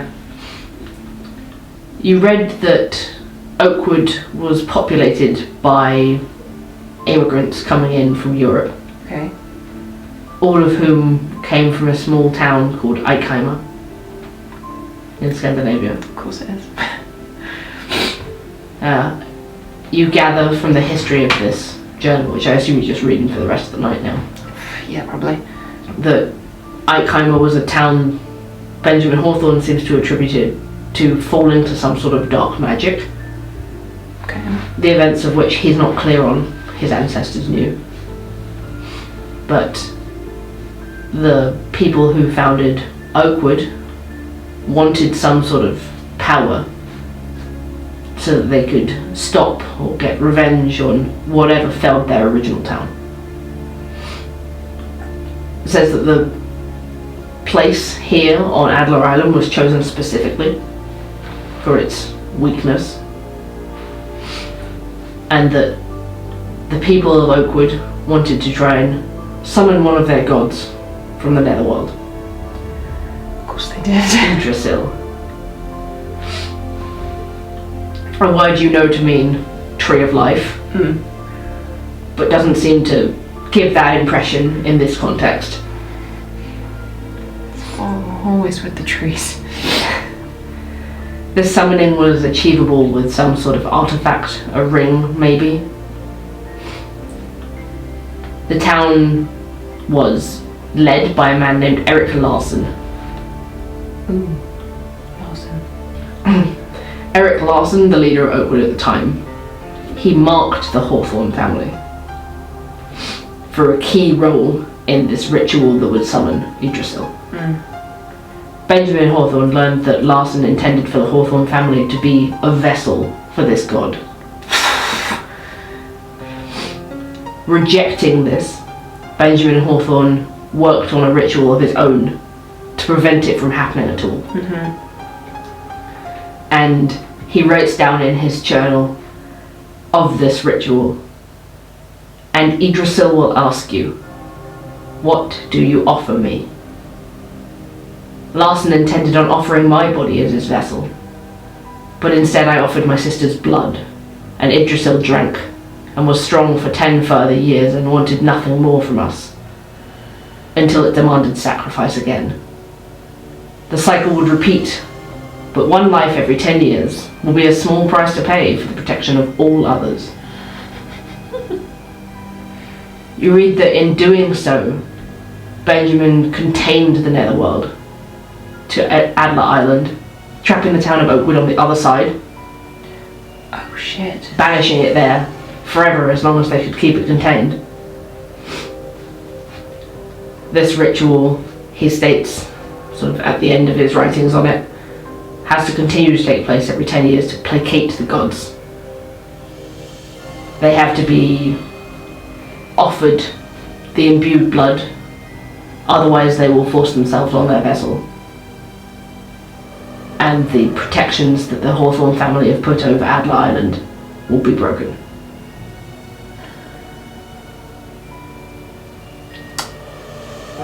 So. This is hours of reading and sort of scanning over pages, finding bits that feel even relevant. There's plenty more in there that means nothing to you, with the names and happenings around Oakwood Town that perhaps if you sat down with this book for a month you could make sense of, but you pick up anything that relates to what you read in the letter and that's what you get in there. And you've got your notebook beside you, scribbling away in it. Not daring to scribble on the pages of this book that looks like it might turn to dust. And when you've been reading for a good maybe 3 or 4 hours, there's a on your bedroom door. I'll shut the book, stuff it under my pillow, and bring my notebook just like on top of me as if I've just been writing my own notes. Mm-hmm. Who is it? It's Hank. Weird. Guess I'll get up and answer the door, like sort of like that, because I'm sort of in my comfies. Hi. Hi, sorry to bother you. I passed by one of the boys, and they said that you weren't feeling well and had to hurry to bed. I just wanted to see if there was anything I could do for you. I'm okay. I just need to sleep it off, I think. Get an early night in. Been working too hard. You sure? Can't make you a cocoa? You don't have to go to that. I can do it, don't worry. Very sweet. Oh, I'll make you one. I'll be right back. Thank you. And he comes, he heads off back downstairs, and you're alone again for a few minutes.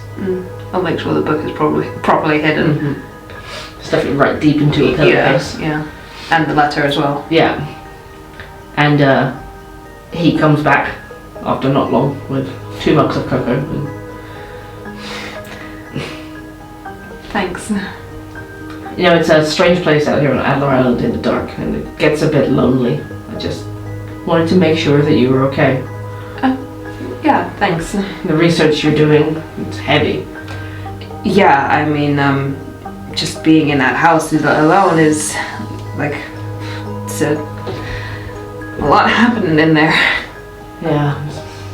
Things like that, they leave an energy, huh? Yeah, I mean, the fact that they didn't even clear the house out after everything happened, they just kind of left it as the crime scene it was. It's a sad story. Very sad. Real sad. Very. You, I don't know, have you always lived here, or did you move in when you were a kid, or? Came over, I mean, most people do. People come over in small numbers, move for escape, I guess, into the beautiful landscape, which is so hard to see. But I came over with my parents 30, 40 years ago. Wow. Yeah. I like the town. I like the peace and quiet. Yeah, just quaint. Yeah. I mean, apart from the murders. Yeah, I was just gonna say, I can't imagine there'd be too much going on around here. Disappearances in the woods. You'd be surprised. Yeah, just gotta be safe out here. What brings you out looking for the Hawthorne's story specifically? I can't remember if I mentioned it to you. I'm an ancestral historian, so I chart people's family trees. And you're trying to do a family tree of the Hawthornes? Yeah, I was invited. By who? Thinking about this in my mind, like, maybe you don't reveal who you just spoke to today and who just turned into a tree. They didn't leave a name. Just, like, I suppose an anonymous benefactor, a friend of the family or something. Well, you know that the grandmother, she's still alive. She's Oh, really? down in the residential home. Oh, that's great. I'll have to go speak to her, see if she can reveal some secrets. I'm sure she can. Nice lady. Very nice lady. I'm sure. Did you know her personally? I mean, everyone around the island knew of Alice Hawthorne. Beautiful sculptor. Yeah. Yeah. I mean, they were all creative people. The daughter, Lyra, she was a musician. And her mother, Catherine, painter. I think the other daughter, I don't think she was much of a poet, but she would have liked to have been. I suppose you gotta have a hobby on this kind of island. Yeah, it's a slow pace of life, you know. Yeah. Well, I don't want to take up too much of your time. Thanks. And thanks for the cocoa. Yeah. Well, you know, I hope you get a good night's sleep. Thanks. Yeah, I'm sure I just need to slip it off. Always got the lighthouse. Always safe when the light's on. Good to know. Thanks. You see him sort of wave goodbye to Kiato's pocket and go and unlock his room. Go inside, and you hear the lock click again. You're left sort of standing there awkwardly in the doorway with this mug of cocoa. Close the door. Is there anything that I can put in front of the door? Because there's no lock on this door, is there?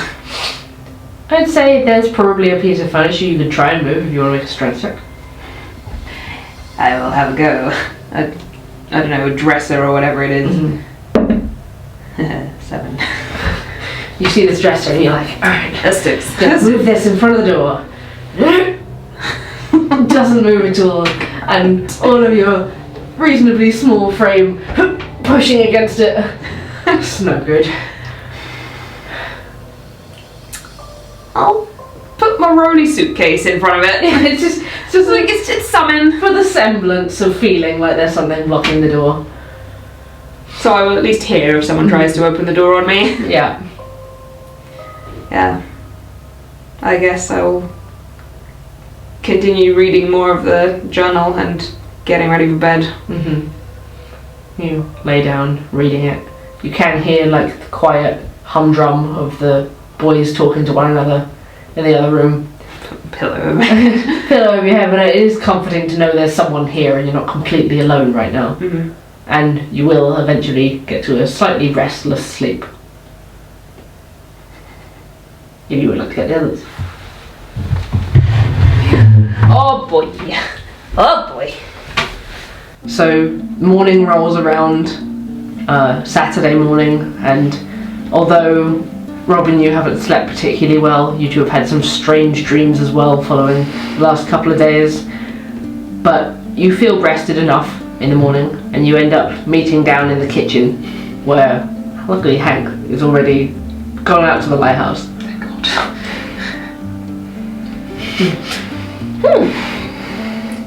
Go downstairs.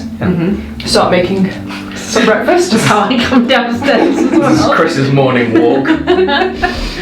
Sorry, it's more Icarus, isn't it? Chris Quest. So Chris will come down the stairs, head into the kitchen, and start making breakfast for these guys. Okay. Like bacon, eggs, toast. Like, Yeah. Using up all the fresh ingredients that are still good.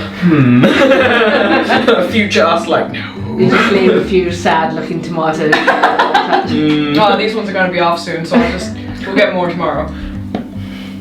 Yeah, I'll come downstairs shortly after. To the smell of cooking breakfast. I'll come down a little later than that. Morning, Robin. Hi. Sleep alright? Not great. You? Weird dreams. I'm slightly more comfortable with the Light on. and the blockade in front of the door. Oh, Yeah. Managed to get something in front of your door? Yeah, we've got a chest of drawers. I couldn't move mine on my own. Well, maybe next time we can move your mattress into our room. Hopefully it won't come to that. Yeah. I made breakfast. Thank you. It smells good. Oh, good. No worries. So, So. are we gonna talk about yesterday? Love to. Yeah. How you doing? It's lots taken. Lots taken. My grandmother, who I'd never met before, turned into a tree in front of my eyes. That happened, huh? And my mother was part of some culty family, and she never told me about it. I mean, Understandably. Yeah, I can understand why. Yeah. I wouldn't want to fill anyone else in on my cult family. Well, you don't want to like drag your family into that. That's probably why she left in the first place. Yeah. Did you read the book at all, or? Yeah, spent most of the night reading it. It's pretty hefty. Yeah. Yeah, like, the long and the short of it, there was a guy named Eric Larson who had founded this town of Oakwood, which was in the center of the island, not where the coastal part of the town is now, where the town of Aubrey is now. Well, we saw that clearing before? I can only assume. Okay. He, like, the people who made up the town came from this place in Scandinavia, which was taken over by some, like, Norse gods, something, and they wanted to kind of gain power back over that god, and so he formulated some ritual and wanted the Hawthorne family involved with it to be like the vessel of the god. And Benjamin Hawthorne, who was like the head of the family at the time, was like, not on my watch. And he came up with his own ritual to like offer up imbued blood or something as placation for the god. And the god was like, yeah, I guess, and sort of took it, but that only lasted 10 years at a time. So they had to sort of keep doing it over and over. And here we are today, 1998, and we need to do it before the first full moon, I think it is. So Soon. Yeah, it was the first quarter of the first full moon, which you can probably check on your baby G or something. I will. That will be tomorrow night. Oh, we have until tomorrow night to, or I have until tomorrow night to, placate Yggdrasil, which it means the tree of life, if you didn't know. They're big on their tree, sort of fanciful, symbology, that kind of thing. Hence all the trees over, like, everything that they have. I'm sorry, am I rambling? No. Lots to take in. Yeah. Understood. But I guess you just have to bleed a bit on a tree for a little while. It's not the worst thing. I mean, in comparison to, you know, this one going home empty-handed without a film, that his mom's gonna be upset, so kind of pales in comparison to. I mean, if anything, like, this will boost your ratings or something, right? Like, they don't Shut up, have... Robin. Bully.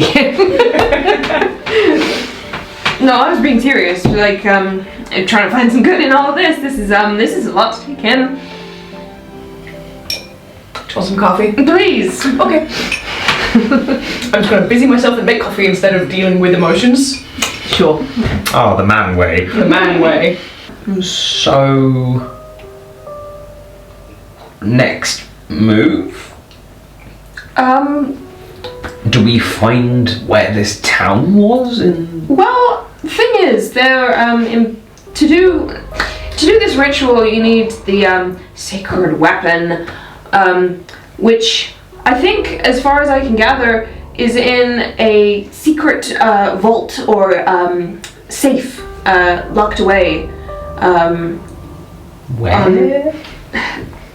What exactly did it say? Like, did it say bunker? In the letter it said shelter, but you did find plans in the house for Yeah, some we sort did. of underground construction.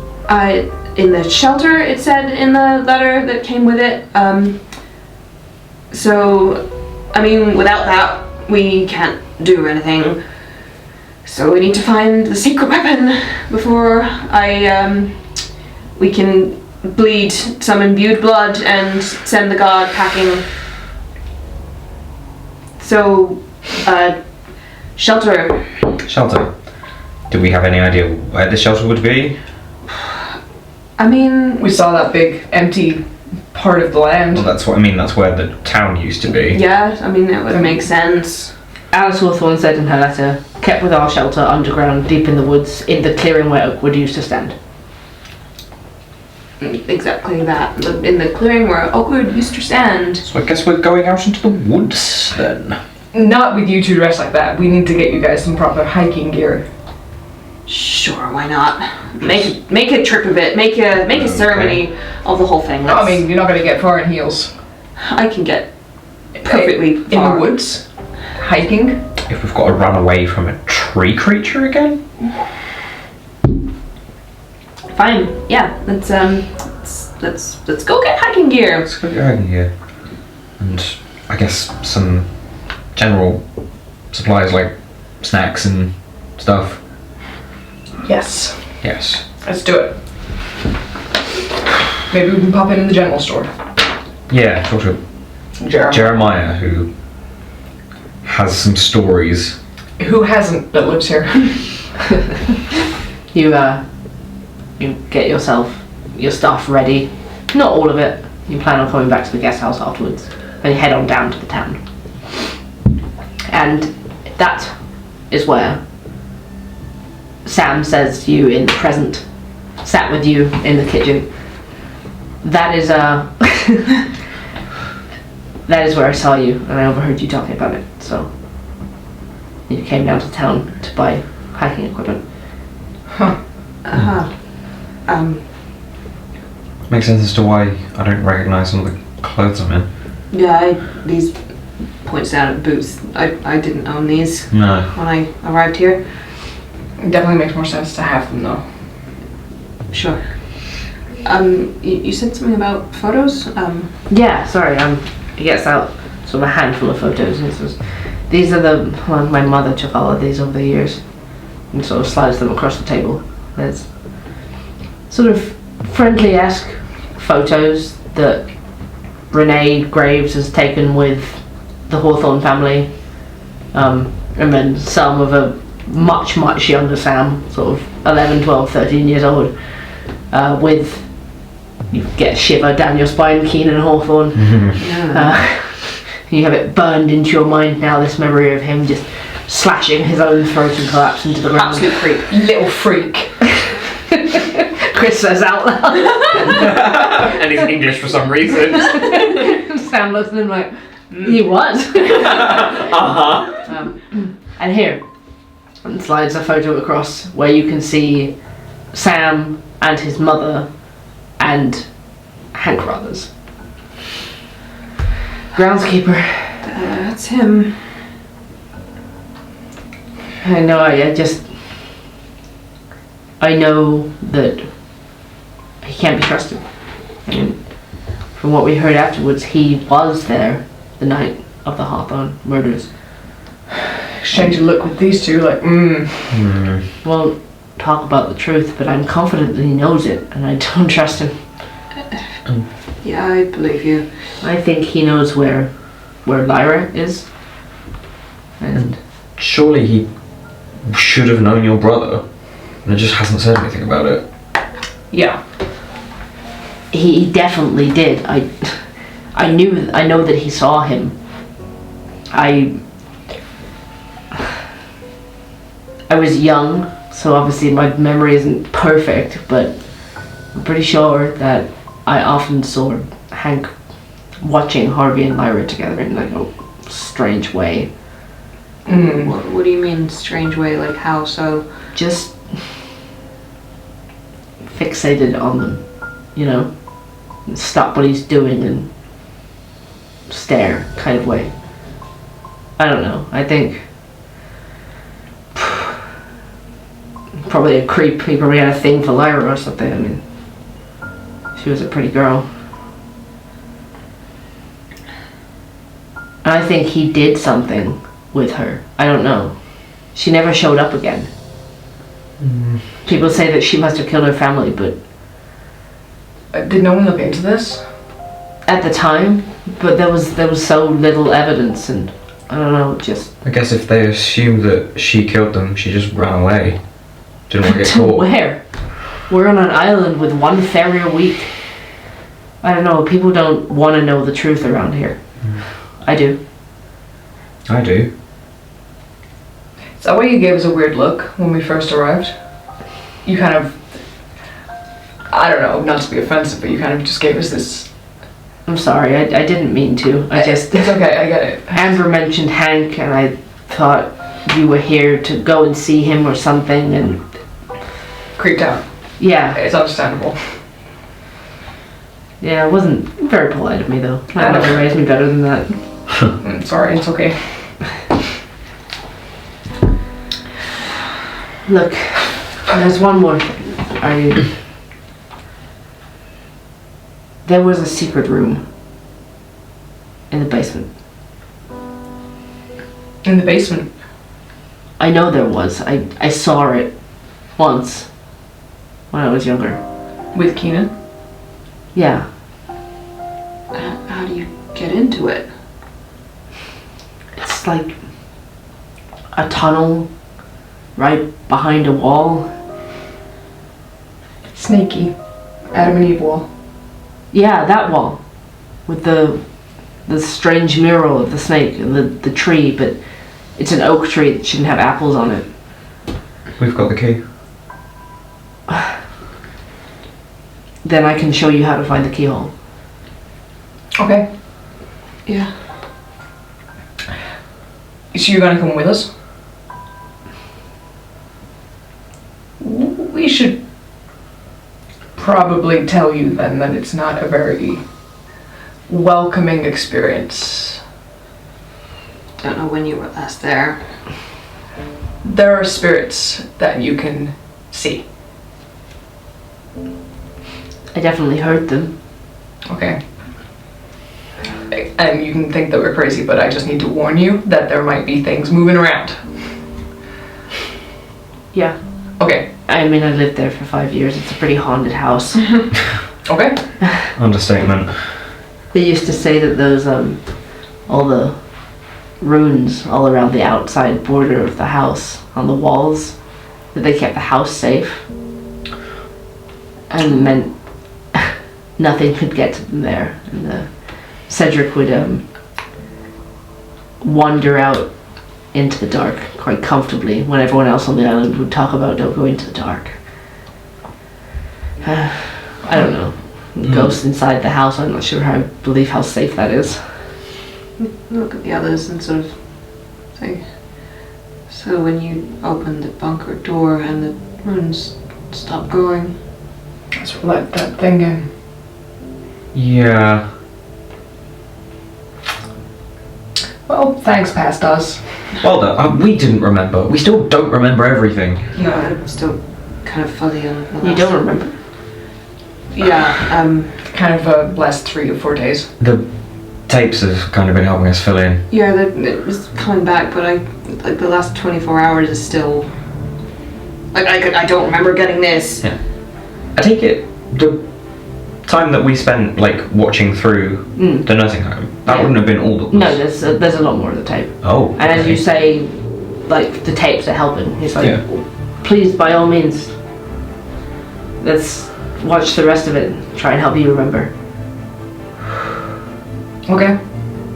You had that camera with you when you came down into town, so Do you remember if he was filming? I think so. I usually am. Okay, Yeah, let's see if we can fill in the rest of it. let's find the rest of your story. And he hits play, and that is where we'll end tonight. Oh boy! That's a bit of a shorter one, but there's Much to think about. Much to think Much about. to think about. That was a lot of lore. yeah, And a spooky tree lady. spooky tree grandma. I set Grandma on fire! Set grandma. You set my grandma on fire! I'll marry Coco! It's fine, it's fine! I'll marry Coco! No, it's And fine. don't forget the J shoulder bar show with a table. It's true. I didn't set her on fire Assaulted my though. grandmother before I even got to meet her. She assaulted us first. I'll marry Coco! It's fine. Grandma, no. Grandma, no, back in the tree. Back in the tree. Right. Thank you guys so much for playing. Thank you so much for DMing, and thank you for this story. This has been an intense one. Yes! A bit shorter, but we will see you next week to explore the rest of their missing memories on Beyond the Light. We're over the halfway hump, baby. God! Thank you so much for watching. Thank you for DMing. Thank you guys for playing. Until next week, this is Beyond the Love Light. you. Bye. Bye. Bye.